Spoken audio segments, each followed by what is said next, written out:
sports. It's who we are. It's what we do. It's how we roll. It's wins and losses, highs and lows. It's effort, respect, and dedication. The High School Sports Beat. Sports. It's who we are.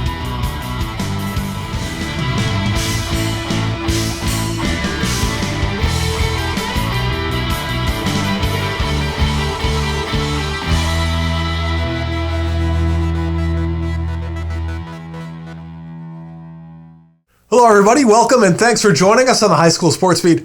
I'm Dave Yates. We continue our look back at 10 years of covering Section 5 sports, and we begin with outdoor track from 2014. Here's Bill Ponko. We'll stay in Penfield, where they held the Section 5 track and field championships for the two largest classes in the section. We zeroed in on the dash.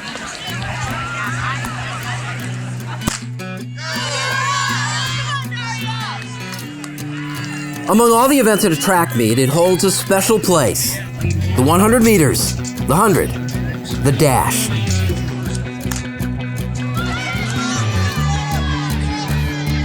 The best sprinters in the region were at sectionals in Penfield last week, fighting over hundredths of a second in a race that lasts just over 10 seconds. But it is a season-long process.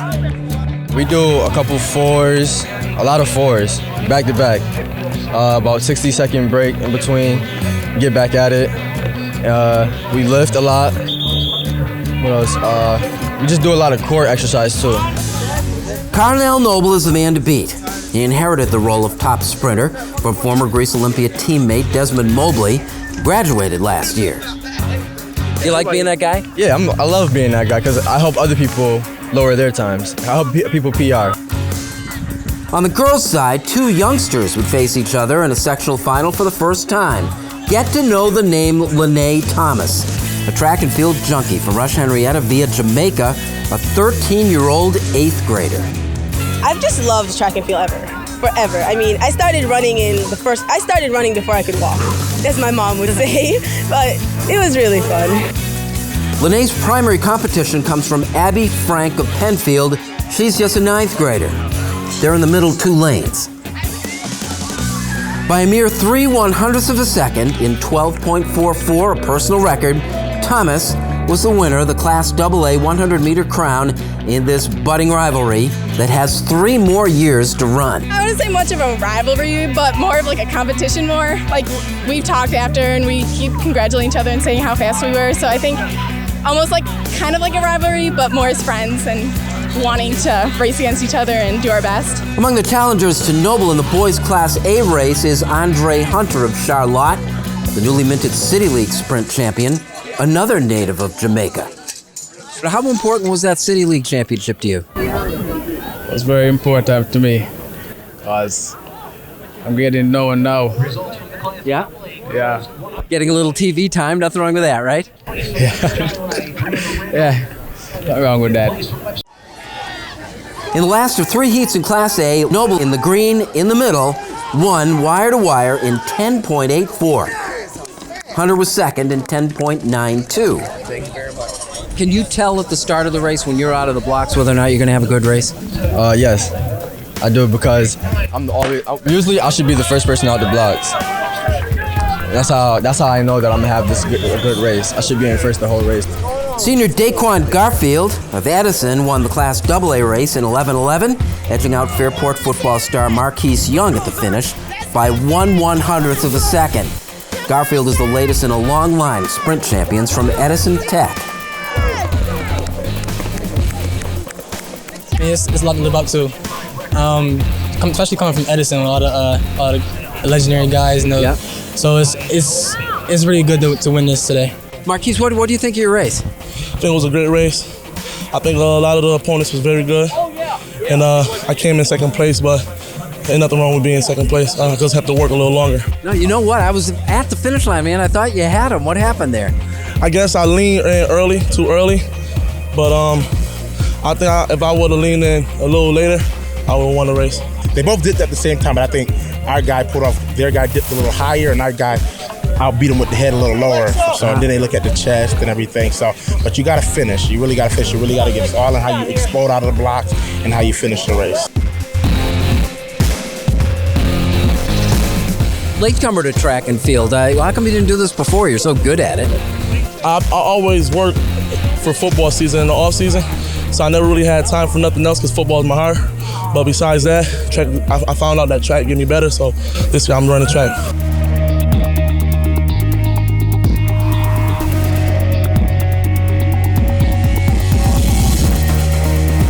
So it's an awful lot of work, for, again, tenths of a second. Yeah, tenths of a second. That's just luck, pretty much. To win by tenths of a second, you got to get lucky. You got to out dip at the line and everything. So.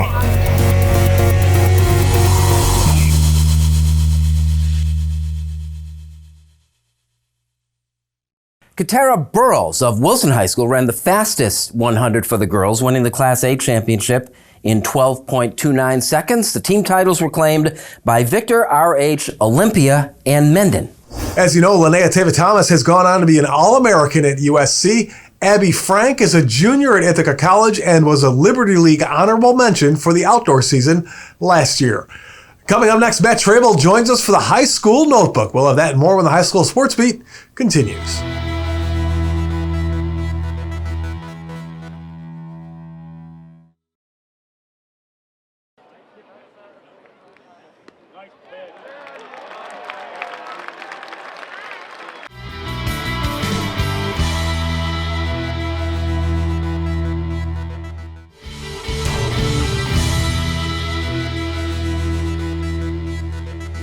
Hello, everybody, and welcome back once again to High School Sports Beat. I'm Dave Yates. It's time now for the High School Notebook, and that, of course, means it is time for Matt Trabold. Matt, thanks for joining us once again. Thanks for having me on. All right, let's start off talking about some hockey. Let's talk about the Canandaigua Braves, a team that started off a little slow, but they've got things turned around now. Last season, Canandaigua Ice Hockey climbed all the way to the Class B sectional final, a major showing for them in that 2019-2020 campaign. But a big storyline coming into this season was how to deal with Carter McWilliams now being off in the prep puck ranks at Brewster Academy in the NEPSAC League over there. He had 30 goals, 32 helpers last year, which was nearly 30 points above second place on the team. Plus, he led all of Section 5 in postseason scoring last season. As far as returnees go, his right-hand man last year was Lucas Schwartz with 11 goals, 23 points. Schwartz is leading the charge with assists this go-around, including being at 15 assists through the first 3 weeks of the season, which is all alone atop the assist list for Section 5 here in 2021. Canandaigua leading goal scorer is Nate Legret, who was not in the team last year. He's fourth in the section in goals. CA got tested game 1 by the Geneseo Avon Livonia team. We're down at halftime. And then those next 3 games, they lost 2 of them, but started to look like themselves again after that with a 5-game win streak. Canandaigua, still a powerhouse. All right, we're covering all the bases here for the winter sports. Let's talk some girls basketball right now. The last decade for the Gates Chile girls basketball program has been especially storied, including reaching the state semis in Class AA in 2014, plus a number of Division I players like Corey Bain Walker to Stony Brook. Diona Johnson ended up in Niagara, and most notably Sierra Dillard ended up at UB and was a WNBA draft pick a few years ago. The current squad also has a D1 commit in 6'1" center Miriam Abizam going to Oakland out of the Horizon League. I'm not sure I've seen a better shot blocker in my years covering Section 5 girls hoops. She has also made a big jump in her offensive skill set every season for the Spartans. Big part of her game being improved there. It is obviously at a big part right now because of that D1 future she has. 5'9" guard Paris Anthony has gone from a breakout season last year to being a tip-top echelon player in the whole section this time around. Fellow junior captain Tara Eccles is another reliable leader on both ends for this team. Class AA this season is absolutely loaded, but Gates has shown, including a win over Schrader, they're right there firmly in the mix in this class. Well, it's first week in March, so it's strange to say this, but high school football has just started. And of course, we're talking high school football. We're going to talk Aquinas, but au contraire, mon frere, we're talking Aquinas basketball, one of the deepest teams in the section. The Institute, Mr. Yates. I'm going to say it. Aquinas has the deepest roster in Section 5 boys basketball this season, which is a big feat. The Little Irish go around 10 deep, and they sub in and out seamlessly when it comes to the abundance of talent on the floor at any given time. And they certainly graduated plenty of major pieces after last season. That's current Syracuse tight end. You mentioned football a second ago. Steve Mahar Jr., Jack Scanlon, Gabe Miller. But AQ teams under John McCauley, the head coach there, are never devoid of gobs of talent. They have a great JV system there. The main returning trio, and trio as a whole for that matter, is senior Wesley Henderson and 6'2" juniors Miles Blackwood and Jack Blyer. McCauley recently described Miles as tough as a $2 steak. Michael White is so poised, you forget he's still just a sophomore, another one of the big pieces on the team. The deep get deeper of late for those little Irish, as the younger Blackwood, the even taller Mason Miles' little brother, came up from JV, Section 5 stardom in his future, no doubt. 3 more guys thriving in role expansion this year are Demarius Owens, one of their bigs, even though he's very versatile, can handle the rock at his size. Robert McCullough and Will Scanlon. He is the younger brother of Jack Scanlon, so it's all in the family there at AQ. $2 steaks, if you cook them right, they're not that tough. It's all about the cut. It is about the cut. I don't know anything about steaks. Cook them low and slow, baby. Softens everything up. All right. Matt, as always, great stuff. We'll see you on the sidelines in a few weeks, I guess, huh? Ooh, you know it. Thanks for having me on. Wear your booties. Take care, Matt. We'll see you back with more of the High School Sports Beat right after this.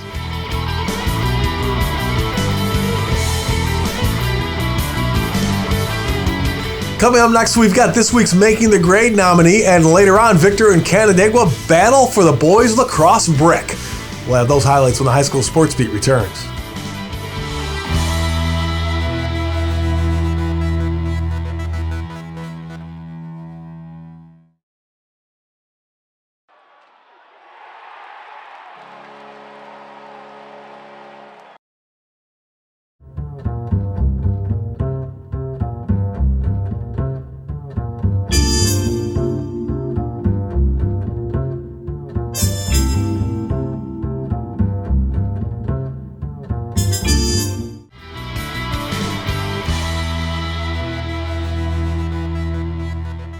Welcome back. Thank you for watching the High School Sports Beat.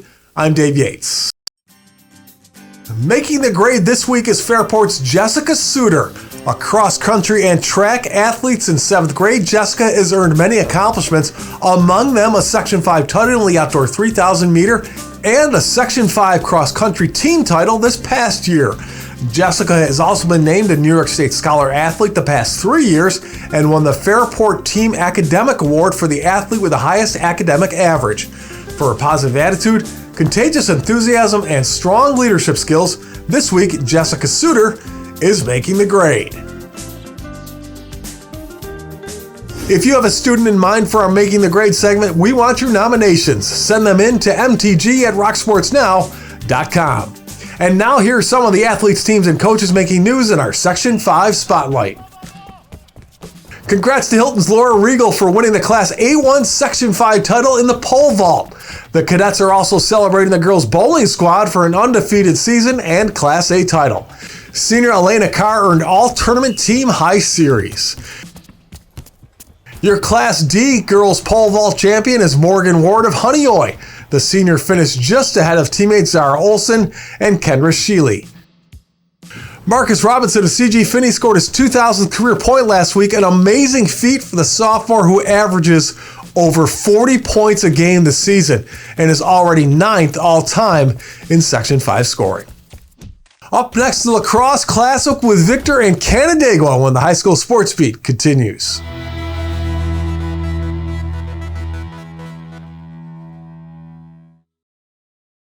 Came now to Eichel. He floated one. Score!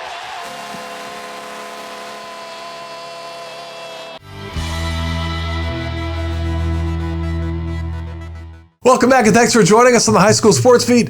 I'm Dave Yates. We flash back now to May of 2014, a title rematch for the Class B Brick. Here's Bill Pucko. Victor High School waited an entire year for this game.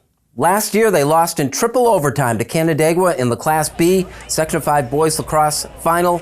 Those two teams met again in a rematch.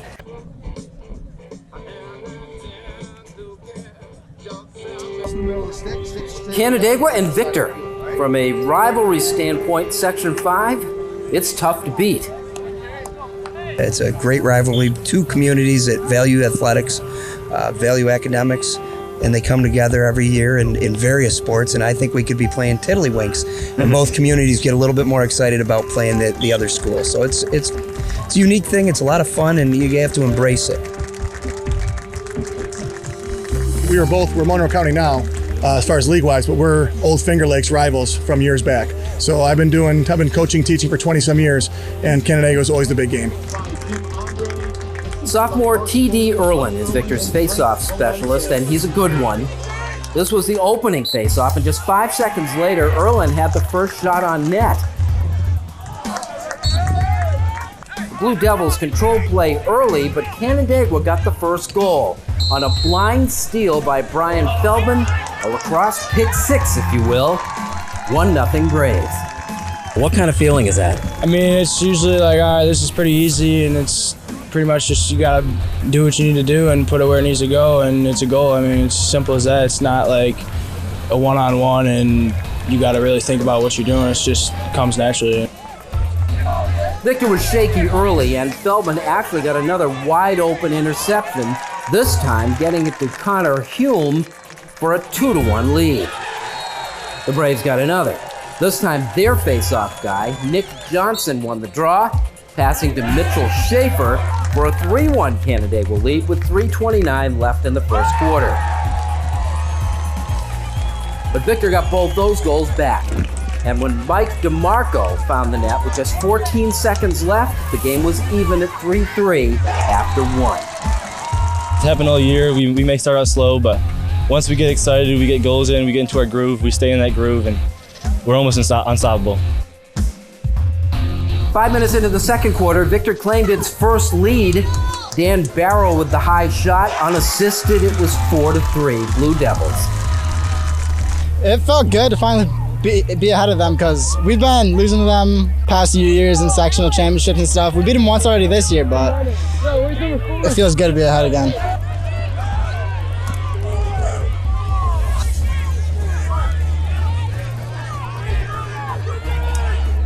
The teams exchanged goals to get to halftime, with Feldman scoring again for the Braves and DeMarco netting another for Victor.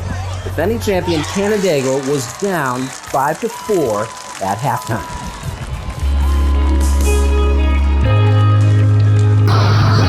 5 1-on-1 goals, 0 assists by them. If you are standing next to your man as he runs to the goal, somebody else runs to the goal and shoots, shame on you. We got to have slide and we've got to be ready to go. All right? We're not clearing the ball well. We had it twice and didn't clear it. Get it cleared, we'll get offense. All right? Comes down to this. Execution. And what you want. All right? It isn't going to be easy. We knew that. 5-4, here we are. Untouched on, 8 early, slide early, and we're going to be in great shape. Clear the ball. It's just a matter of getting ready. All right? Hey, let's go. This is why we did all those chores, boys. Let's go. Hey, come on now. Come on now. We got to get into this here. We got to get some little energy. Let's go, boys. 1, 2, 3. Finish. Let's clear the ball. Let's go, boys.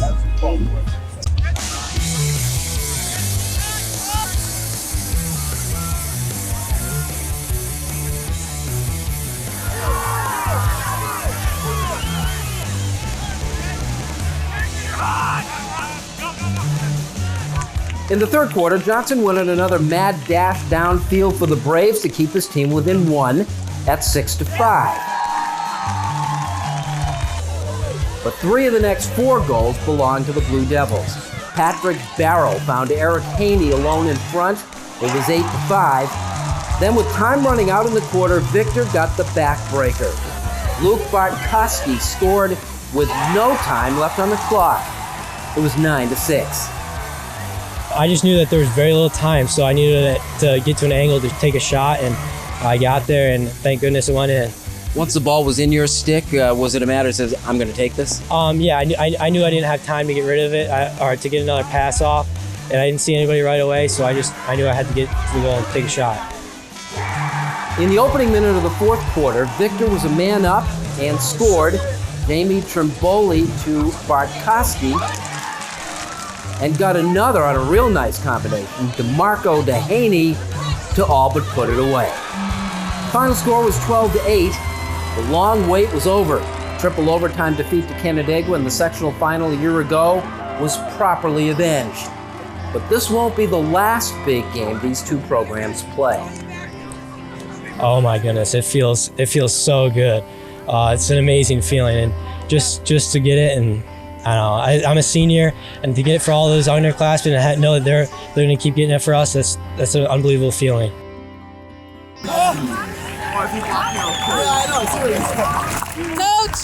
Who's